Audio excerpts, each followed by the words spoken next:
وجعلناه قرآنا عربيا لعلكم تعقلون. نحن نقص عليك أحسن القصص بما أوحينا إليك هذا القرآن وإن كنت من قبله لمن الغافلين. إذ قال يوسف لأبيه يا أبت إني رأيت 11 كوكبا والشمس والقمر رأيتهم لي ساجدين.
ایک 1160 سال قبل مسیح فقدان بابل کے جنوب میں واقع ایک پرامن شہر.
اشتار بزرگ اس بچے کو شفا عطا کر، اس کی پریشان ماں کا دل شاد کر دے اور اس کی ماں کی پریشانی کو شادمانی میں بدل دے۔ اے میرے خدا، اس بچے کو شفا عطا کر۔ اس بچے کی ماں یہ عہد کرتی ہے کہ تیری بارگاہ تیرے حضور میں قیمتی نذرانے پیش کرے گی۔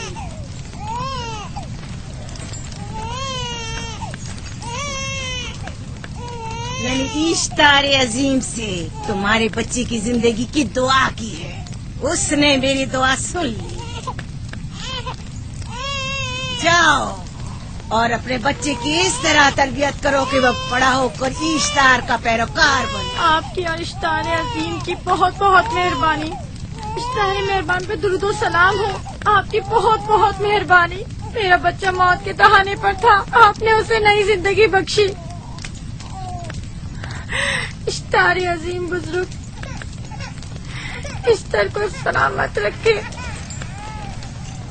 اشتر کی حفاظت فرمائے۔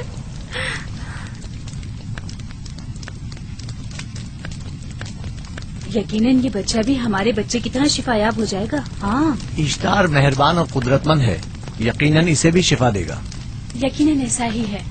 چلیں چلو چلیں۔ یہ تم لوگوں کو کیا ہو گیا ہے؟ تم لوگ جو خود مسجود ملائک ہو، اپنے ہی بنائے ہوئے خداؤں کے سامنے ماتھا ٹیکتے ہو۔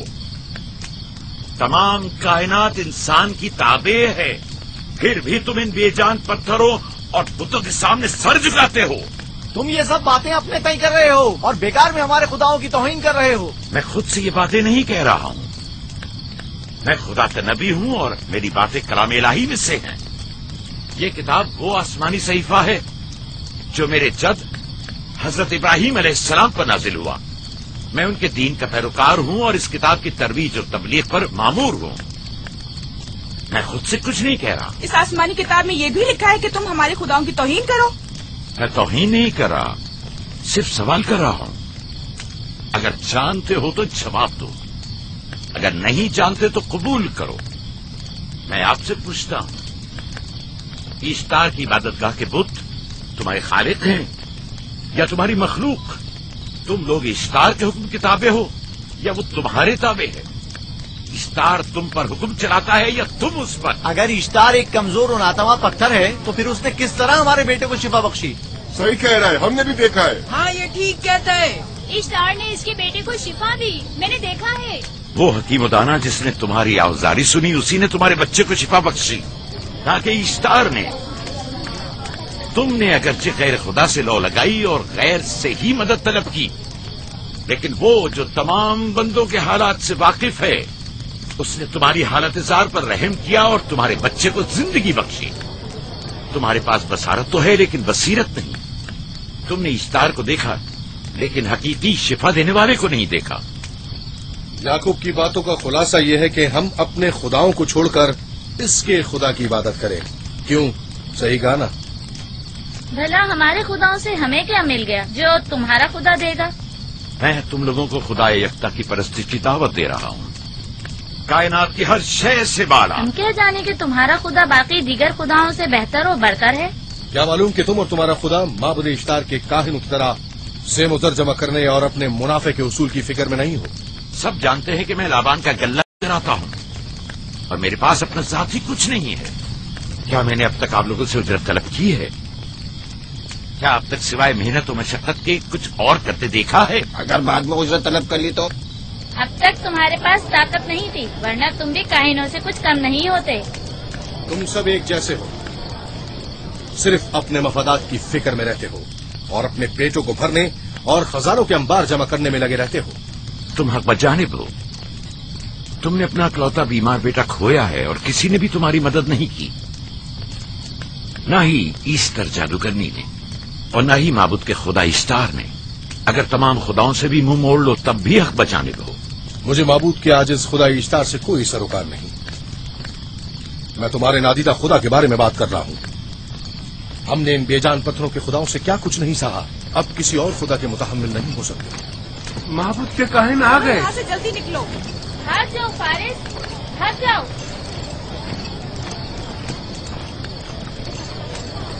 اس طرف اسے چھوڑ دو. اس نے کیا کیا؟ جاؤ اسے چھوڑ دو. جاؤ اسے پکڑو. بھاگنے نہ پائے. جاؤ.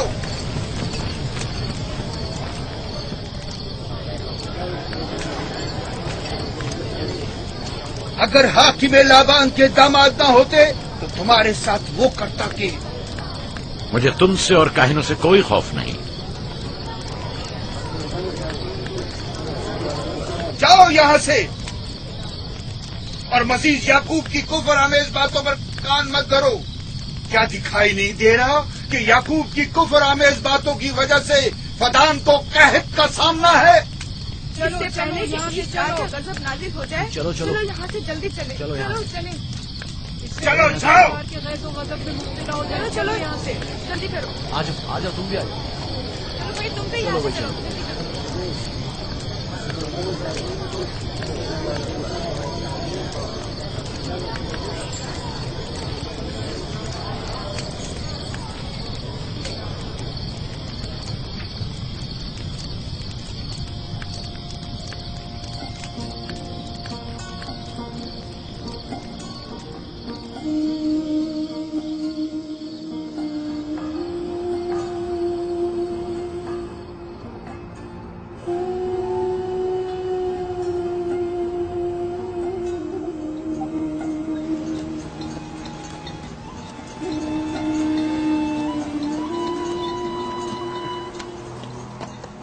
اگر جلد بارش نہیں برسی تو فدان کے لوگوں کی تمام فصلیں تباہ ہو جائیں گی. امید ہے کہ خدا جلد از جلد اس شہر پر باران رحمت نازل کرے گا. بابا یہ کیا ہو رہا ہے؟ یہ ان لوگوں کی پرانی رسم ہے. ایستار کے دشمنوں کو نذر آتش کیا جاتا ہے. منجنیق کے ذریعے آگ میں جلانا.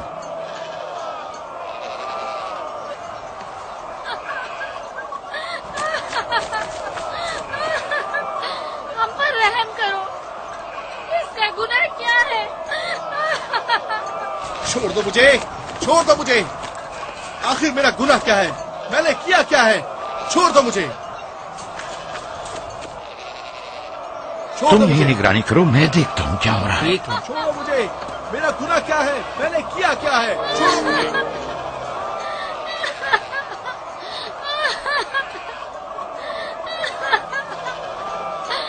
ہم پر رحم کرو.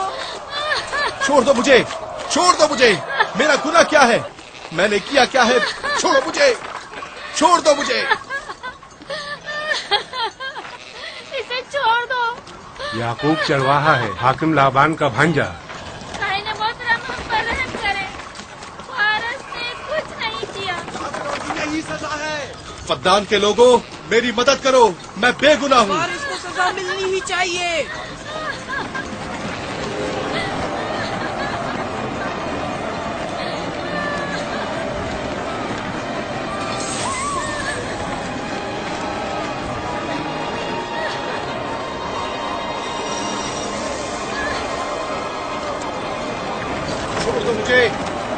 آخر میرا گناہ کیا ہے؟ میں نے اپنے حق کا دفاع کیا ہے. فدان کے لوگوں کچھ پڑھو. مجرم فارس ایشتار کا دشمن ہے. اس نے پتھر سے ایشتار پر حملہ کیا اور اسے بیکار و فضول کہہ کر پکارا ہے. فدان کے قدیمی رسومات کے مطابق جو کوئی بھی عظیم ایشتار کی اہانت کا مرتکب ہوتا ہے اسے منجنیق کے ذریعے نذر آتش کیا جاتا ہے. میں بے گناہ ہوں، میری مدد کرو. کاہن اعظم میں بے گناہ ہوں، میری مدد کرو. فدان کے لوگوں میری مدد کرو، مجھ پر رحم کرو. میں بے گناہ